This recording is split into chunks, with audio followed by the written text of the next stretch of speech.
Assalamu alaikum viewers. This is Engineer Khaliqur Rahman and welcome to my channel Civil C. Today the topic for discussion is structures. तो structure के अंदर हम आज study करेंगे component of flyover. तो flyover के कौन कौन से कंपोनेंट हैं जिनकी मदद से सबको जमा हो जाएं तो वो फ्लाईओवर बन जाता है।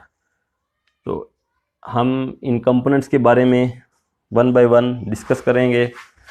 सबसे पहले पाइल्स आगे हमारा, फिर पाइल कैप है, पियर, ट्रांसम, कंक्रीट पैड है, इलास्टोमेरिक बीरिंग पैड है और उसके अलावा girder, diaphragm, deck slab, barrier, abutment, expansion joint.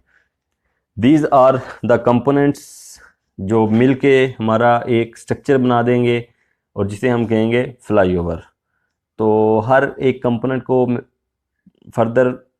Further हम डिस्कस करेंगे और उसको आसान तरीक़ाकार के लिए मैंने आपको एक बड़ी मेहनत से ऑटोकैड पे फ्लाईओवर के कंपोनेंट्स को ड्रा किया है और हर एक कंपोनेंट को, ताकि आपको अच्छे तरीके से पता चल जाए कि कौन सा कंपोनेंट किसको क्या कौन सा कंपोनेंट है। जी, ये है हमारी डायग्राम। इसमें हर कंपोनेंट एलेबोरेट कर दिया है मैंने। हर कंपोनेंट को मैं बारी बारी आपसे डिस्कस करूँगा। सबसे पहले हम नीचे से शुरू करते हैं, ऊपर की तरफ, या ऊपर से शुरू कर लेते हैं। सबसे पहले ये टॉप पे जो आपको नज़र आ रहा है ये है बैरियर। जो कंस्ट्रक्शन होती है किसी भी स्ट्रक्चर की वो हमारी नीचे बेस से स्टार्ट होती है। और ये मैं आपको एक चीज़ बताता चलूँ, ये बहुत अहम चीज़ है। कोई भी हमारी जब डिज़ाइन होता है तो वो ऊपर से शुरू होता है और नीचे की तरफ जाता है, और जबकि हमारी कंस्ट्रक्शन जो होती है वो नीचे बेस से शुरू होती है और ऊपर की तरफ जाती है। ये बहुत एक इम्पोर्टेंट बात है किसी भी स्ट्रक्चर में। जब हम डिज़ाइन करते हैं, लोड कंसिडरेशन करते हैं, तो हम ऊपर जो टॉप मोस्ट हमारा मेंबर है उसके लोड को लेके चलते हैं और नीचे हमारा लोड एक्यूमुलेट होता है। जो सबसे लास्ट पे फाउंडेशन है, तो हम उस पे जाके, उस लोड पे जाके उसको फिर डिज़ाइन कंसिडरेशन हम करते हैं। तो हम इधर से डिस्कस कर लेते हैं। सबसे हमारा जो ये आपको नज़र आ रहा है ये है बैरियर, रोड साइड बैरियर है कि कोई भी हमारे व्हीकल, कार, बाइक, मोटरसाइकिल, जो भी हमारी ट्रैफिक जा रही है उसको एक प्रोटेक्शन प्रोवाइड करने के लिए दिया जाता है। उसके नीचे हमारी ये आपको जो नज़र आ रही है ये हमारी डेक स्लैब है। इसके ऊपर हमारी बेयरिंग आती है। स्फॉल्ट या रिजिड आपने रखनी है तो वो एज इट इज़ इसको हम डेक स्लैब कंसिडर कर लेते हैं। तो ये हमारी डेक स्लैब है, ये सबसे प्राइम है। इस पर डायरेक्ट लोड हमारा ट्रैफिक का आ रहा है। असफाल्ट के बाद जो हमारा ये है लोड बेयरिंग स्ट्रक्चर वो यही है।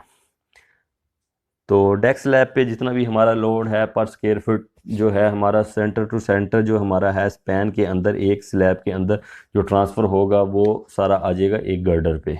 तो उसके बाद हमारे गर्डर आ गए हैं। डेक स्लैब के बाद ये जो आपको दरमियान में चीज़ नज़र आ रही है ये इसे हम कहते हैं डायफ्राम। डायफ्राम बेसिकली गर्डर्स को आपस में अलाइन रखने के लिए और इसे मोनोलिथिक पूरे स्ट्रक्चर को कर देने के लिए, और हमारा ज्योमेट्रिक को रखने के लिए, स्टिफनिंग जो है गर्डर्स की उसको, ट्रांसवर्स जो हमारा मूवमेंट है उसको रोकने के लिए। तो ये सारे फंक्शन है डायफ्राम, हम इसके गर्डर्स के सेंटर टू सेंटर हम लिंक करते हैं। तो ये मैंने एक साइड पे बनाया हुआ है तो ताकि आपको समझ आ जाए थ्रू आउट ये ऐसे डायफ्राम होता है गर्डर टू गर्डर। ये इसे हम गर्डर प्लेसमेंट करने के बाद कंक्रीट करके मोनोलिथिक कर देते हैं। तो गर्डर के नीचे हमारे हैं bearing pads, elastomeric bearing pads हैं जो शॉक हमारी, क्योंकि कंक्रीट टू कंक्रीट ये एक टफ हार्ड स्ट्रक्चर है, इम्पैक्ट लोड जनरेट होता है, हमारे शॉक्स पैदा होते हैं जब हमारे एक्सपेंशन जॉइंट्स पे आके हमारी जब गाड़ियाँ स्पीड से गुजर रही होती हैं, उनमें ट्रॉलर्स भी आ जाते हैं, बसेस भी हैं, बाइक्स, कार्स, हर तरह के लाइव लोड्स में आता है। तो उसको इम्पैक्ट लोड से बचाने के लिए, ताकि हमारे क्रैक से बचें कंक्रीट पैड, तो ये गर्डर और कंक्रीट पैड के दरमियान ये इलास्टोमेरिक बीरिंग पैड है जिसे मैंने ये ब्लो अप करके आपको इधर साइड पे दिखा दिया। ये ब्लैक कलर का जो है ये कंक्रीट पैड है, ये नीचे इलास्टोमेरिक बीरिंग पैड है, इसके नीचे कंक्रीट पैड है और ये गर्डर और कंक्रीट पैड के दरमियान रखा जाता है। तो जैसा कि अभी मैंने डिस्कस कर दिया है, कंक्रीट पैड ये आपको नज़र आ रहा है और इसके नीचे हमारा ट्रांसम है। जितना भी लोड हमारा सारा गर्डर्स के से ट्रांसफ़र होके अभी ट्रांसम पर आ गया है। तो ट्रांसम के बाद हमारा बेसिकली ये मेंबर है, ये बोथ एंड पे इसके दरमियान में एक ट्रांसम वाल होती है, राइट लेफ्ट दोनों साइड पे ये बिल्कुल सेम स्ट्रक्चर आपको नज़र आएगा पैड का। सेंटर में इसके ट्रांसम वाल होती है जो टी इन्वर्टेड टी बीम के तौर पे एक्ट करती है, जो लोड भी हमारा उठाती है और उसको सेपरेट भी करती है ट्रांसम को सेंटर से, दोनों राइट और लेफ़्ट। ये हमारा ट्रांसम है और ट्रांसम से जितना भी लोड हमारा पियर्स पे आके शिफ्ट हो जाता है। तो ये सेंटर में जितना हमारा लोड है इसके सेंटर से लेके ये एक पियर पे हमारा ट्रांसफ़र हो जाएगा और आधा लोड दूसरे पियर पे हमारा हो जाएगा। तो दो पियर्स हमारे, अब इन पियर्स का जो लोड है, पियर्स का जो लोड हमारा है वो सारा शिफ्ट हो जाएगा पाइल कैप पे। ये आपको रेक्टेंगुलर जो चीज़ नज़र आ रही है ये है हमारी पाइल कैप। तो पाइल कैप के बाद नीचे हमारी आ गई हैं पाइल्स। तो पाइल तो सबसे हमारी लास्ट में फाउंडेशन है, डायरेक्ट फाउंडेशन है, डीप फाउंडेशन है, तो वो हमारी पाइल्स है। और जितना भी लोड पाइल कैप पे आ रहा है तो ये ट्रांसफ़र हो जाएगा हर पाइल्स पे अलहदा, हर पाइल अपने हिस्से का लोड ले लेगी। तो नाजरीन इसमें दो चीज़ें रह गई हैं आपकी, अबटमेंट और एक्सपेंशन जॉइंट। एक्सपेंशन जॉइंट और अबटमेंट हम नेक्स्ट स्लाइड में आपको लेके चलते हैं। उधर मैंने, क्योंकि इधर बेसिकली ये फ्लाईओवर के सारे कंपोनेंट थे, इधर मैं अबटमेंट आपको साथ शो नहीं करवा सकता था, तो अबटमेंट लहदा से मैंने ड्रा की है और वो मैं आपको नेक्स्ट स्लाइड में आपको दिखाता हूँ। ये देखें नाजरीन, ये है हमारी अबटमेंट। अबटमेंट हमारी एजिस पे बनती है जिधर फ्लाईओवर एंड हो रहा होता है और जिधर से हमने अपने एट ग्रेड रैंप बना लेने होते हैं। हम FRL से जो हमारी रोड का स्ट्रक्चर आ रहा है उसको रैंप प्रोफाइल हमारी जिधर से एट ग्रेड पे आके हमारी चढ़ती है ऊपर फ्लाईओवर की तरफ, तो उस पॉइंट पे आके हमारी अबटमेंट्स बनती हैं at the start and at the end point of the flyover. तो जैसा कि आप देख लें सेम स्ट्रक्चर है, इसी तरह फ्लाईओवर के नीचे जो फाउंडेशन में था वो बटमेंट भी उसी का हिस्सा है और इसके जो पाइल्स हैं वो भी एज इट इज़ हैं। उसके ऊपर पाइल कैप आ गई है, देख लें आप। इसमें फ़र्क जो है, पियर शाफ्ट की जगह आपके बटमेंट वाल आ जाती है। अब बटमेंट वाल के एक साइड पे आपके गर्डर्स होते हैं। इसी तरह देखें ये बटमेंट के बाद ये कंक्रीट पैड आ गया और उसके बाद ये इलास्टोमेरिक बेरिंग पैड है दरमियान में।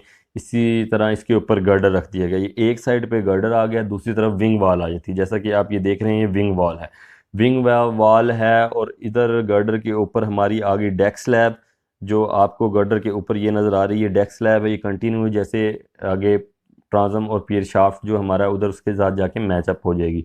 और इसी तरह ये हमारा एक्सपेंशन जॉइंट रखा जाता है बीच में।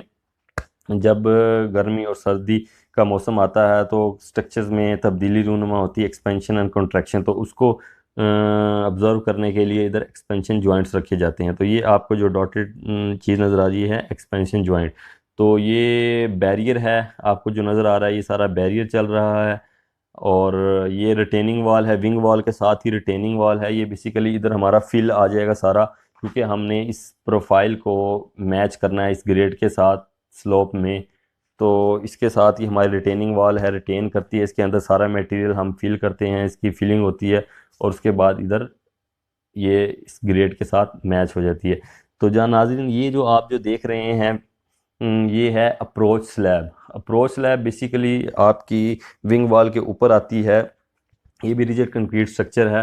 तो ये जो हमारी डेक स्लैब है इसके साथ इन कंटिन्यूटी रखने के लिए हम विंग वॉल के ऊपर अप्रोच स्लैब दे देते हैं और इससे पीछे सारा हमारा फीलिंग स्ट्रक्चर आ जाता है। जो भी रोड का स्ट्रक्चर है वो फॉलो होगा ये रिटेनिंग वॉल्स के साइडों पे।